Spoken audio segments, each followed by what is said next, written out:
So there are cycles, and then there's cycles within cycles. And everything that comes to pass has a moment within its cycle. And it all happens just as it needs to. Now, there are the natural cycles that we see, and then there are what I refer to as fourth dimensional cycles that humanity works with. Fourth dimensional cycle would be the 24 hours in a day, the 60 seconds in a minute, okay, 60 minutes in an hour, 24 hours in a day. Was that 30.3 days in a month? Okay, stuff like this. These are cycles. And when it's a cycle that is a time cycle that is kept on a clock, that's more of a fourth dimensional dynamic, because it's held together purely by consensus. It's held together purely by agreement that is what time it is. This is what year it is, okay? If you go by stellar cycles, if you go by celestial cycles, those are less, I'm going to say less subjective, in that when that star is in that place, it's in that place. So we have clocks that are constructs, and we have clocks that are held together by stellar bodies. We have clocks that are held together by celestial bodies, such as the moon, the planets, the asteroids, okay? Now, why am I getting into clocks now? So the clocks influence our consciousness. There's the 4D clocks, and then there's the more, the vaster clocks, which I call the astrological clocks, right? And we have cycles of unfoldment in our consciousness and our growth that are in rhythm with these clocks. Some of these rhythms are very natural for the body, are very natural for nature, and some of these clocks are off step with nature. Gregorian calendar is a great example of a clock that's off step with nature. Hence, we have to have that leap year every 4th year. I don't know if you guys know about the planet that's speeding up. She rotates less than 24 hours now. The scientists are clocking that, are noticing that is speeding up every single year. So it's not like, oh, now we have a little bit less than 24 hours in a day. It's like, no, every single year it's getting shorter, until eventually there'll be 23 hours in a day. Okay, so there are massive structural changes on that level that's happening. That means the rhythm that we live by is getting disrupted. Okay, so when we have all these nesting dolls of timekeeping mechanisms, each mechanism is nestled inside of the other. What I'm so happy to be able to explain is that this shows us not only the cyclical nature of our reality, but also how momentum works within our lives, energetic momentum. We just had a new moon. New moons are historically, through the ancestral wisdom, has been talked about as the perfect time to plant new seeds. So as the energy of the moon builds, the building energy is synchronized with the planting of the seed. So there is a magic, so to speak, that happens when you time your actions and intentions with a natural cycle that's unfolding. Okay, so when we do that artificially, it doesn't have the same power. For example, New Year's resolutions, that's completely an artificial, purely 4D construct. It's not based in any celestial lunar significance. Therefore, it's pure willpower to get your New Year's resolution fulfilled for most people. And most people fail not because they're failures, but because they didn't synchronize the energy with an already existing cycle within nature. Okay. I'm getting to the bigger point here. It just takes a second because there's lots of layers we have to be aware of. So we have natural cycles and constructs that aren't so natural. I don't like the word synthetic because that's starting to be overused, and it's beginning to misqualify certain aspects of our reality in a way that makes it an enemy of life. it makes it evil. And that's not necessarily on point for me when I'm looking at these point of views. So I'm trying to figure out another word besides organic and synthetic. Those just don't work for me. But getting back to the cycles and clocks. So when things are timed with the natural rhythm, there can be a lot of momentum with it. There can be a lot of momentum. And an example would be the Saturn cycles. You guys have all heard of Saturn returns. Okay, it doesn't matter if you're sidereal astrology or tropical or whatever, Saturn still moves in the same pattern. Okay, it still takes 27 years for it to go around the astrological clock, whether you're true sky or what have you. Okay, so Saturn is a cycle.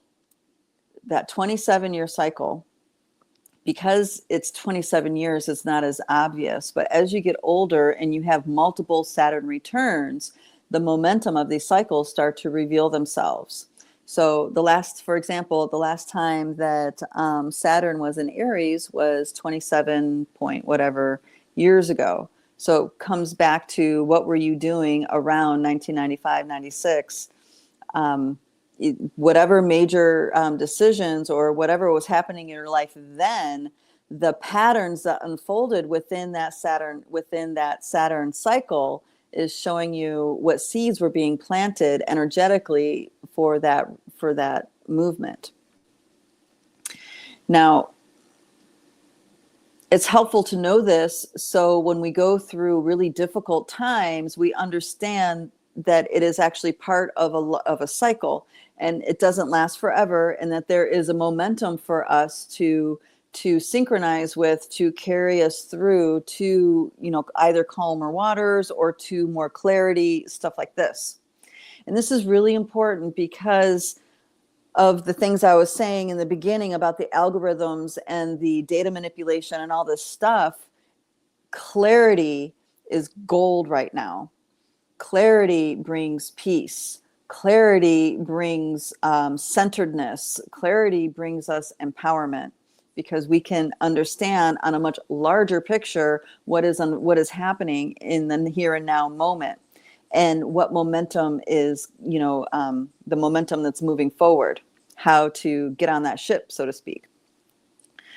So like the last time Saturn was for me, I just came back from a trip across the country where I was hiking different trails, and I decided that I was going to move out west. Only thing is, when I came back home to tell my mom my new plan for my life, there was some devastating news that occurred, and it ended up being where I wasn't going to go do that. Instead, I was going to stay. At the time, my mom was diagnosed with a terminal illness. And I was like, oh, well, I guess I'm not going to leave next month. I'm going to stay here instead. And that decision kicked forward a whole litany of life experiences that have all come to a close right now. And because I recognize the cycles, I can see that the major choice point that I'm at in life is very similar, but different than the choice point I was at in the previous cycle. The difference is that I have the wisdom from this big cycle that's coming full circle, and there's a moment of, let's say, stillness, so to speak, before the momentum kicks forward again. So I can have more clarity, more empowerment for that next step. And this is why I even encourage people to pay attention to the cycles of astrology, so we can start enhancing our alignment with the natural rhythms of life in this reality, so we can take advantage of the momentum, so we can, really be nurtured by this reality versus it being a constant fight. When we feel like we're out of step with life, that's really stressful. It drains a lot of energy. It wastes a lot of energy, right? So we're being faced as light work. I'm just going to say light workers, even if that's not a label that works for you. Just understand, I'm trying to put my finger on us that are multidimensional. We are more full spectrum in our awarenesses than the average human, and we have different perspectives of what's going on than the average human. It's like we're waking up, and I don't want to say totally awoken out of, but we're waking up out of the big program, right? And what's coming in this next cycle feels like it's going to be a big shocker, even especially for those who thought that we were already awake. And this is something that is unavoidable. And this is also part of the grand cycle. So the Mayans, wise timekeepers, the Mayans they were able to keep time in such a way that consciousness remained connected with the all that is. So we were not just playing ball in a ball court. We were forces of nature interacting, playing out a life force energy, playing out a sacred drama of the cosmos on the ball court. Okay, there was a lot more going on than what our limited thinking has allowed and limited imagination has allowed. So the Mayans, their timekeeping mechanisms were so precise and in tune with cosmic, galactic, stellar, celestial, heliocentric. All of those cycles were in sync with the different unfoldments of those calendars, the different rhythms of the calendar. And that is how they were able to maintain reality, maintain themselves on a timeline of realization, of being awoke to who they are as divine beings in a biosuit.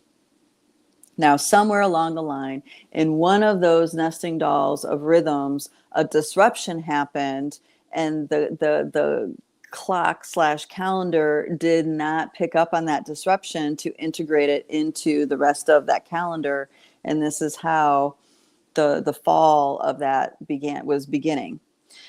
So this is the other piece. You know, there's a lot of talk about, like, the Kali Yugas are ending right now. The Kali Yugas are billions of years cycles. So that means, does it go out with a bang? Does it go out with a whimper? You know what I mean? How is it going out? And I think what's happening now, what I'm seeing happening now on the planet, that it definitely is going out with a bang. Because the powers that be that have been riding those cycles have taken advantage of the momentum of those cycles and have been connected to the disruptions in those nesting dolls. They don't want to change. They don't want to shift. They have, let's say, underlings that are not awoke to the bigger picture and are going to fight it tooth and nail to the end.